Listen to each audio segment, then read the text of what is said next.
Zajedno smo krenuli ovu priču pre 1,5 dana. Kroz promene Zakona o potrošačima smo napravili izmene i dva ključna problema koja su bila u prethodnom zakonu sada ispravili. Prvo je ta granica koja je rekla 16 godina je granica do kad ne može da se kupi alkohol. Kako neko da zna da li neko ima 17 ili 16 godina? I drugo, što je bio najveći problem, što prodavci i ugostitelji nisu imali pravo da legitimišu neko lice za koga posumnjaju da je mlađe od 16, odnosno sad po novom zakonu 18 godina. Ovoga puta oni imaju to pravo, imaju čak i tu obavezu i oni zaista treba da rade svoj posao. Mi smo zajedno napravili za grad Beograd i siguran sam da će i ostali gradovi i opštine u Srbiji slediti ovaj primer, jednu celu kampanju koja treba da poveća svesnost o postojanju ovog zakona i svesnost da ne sme da se prodaje alkohol deci. Svaki ugostitelj i svaka trgovačka radnja u Beogradu dobiće pismo koje smo uputili zajedno ministar Petrović i ja, gde smo ih obavestili o zakonu, obavestili o kaznama.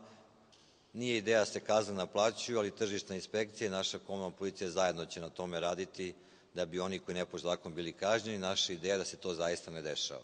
Mera koju smo već sproveli po ugledu na dva grada koji su pre nas krenuli to su Novi Sad i Šabac, to je zabrana prodaje alkohola po trgovinskim objektima posle 22 časa dala jako dobre rezultate, nekoliko prekršajnih prijava je izrečeno, mandatnih kazni plaćeno i ta stvar polako dolazi na svoje mesto. Ovo je sada akcija koja treba zaista da spreči da deca, da maloletna lica dolaze u posed alkohola.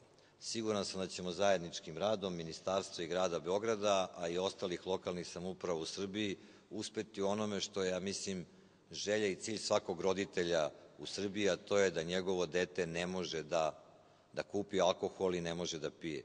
Daću vam samo jedan podatak. Poslednje istraživanje rađeno 2008. godine, 25% dece mlađih od 16 godina je više od 40 puta pilo alkohol u svom životu. Da je rađeno do 18 godina, taj podatak bi bio još katastrofalniji i još gori. Siguran sam da ovakvim merama zajedno možemo to da sprečimo. I zamolit ću medije koji se izveštavaju na beogradskim stranama, mi ćemo u gradu otvoriti jedan telefon na kome roditelji, bake, deke, svi građani, ako primete da neko od trgovaca ili po kafićima se daje deci i prodaje deci alkohol, da okrenu taj telefon, olakšaće nama, tržišnoj inspekciji, našoj komunalnoj policiji da zajedno dođu na to mesto i da to dalje spreče. Taj telefon je naravno 011 2432 482.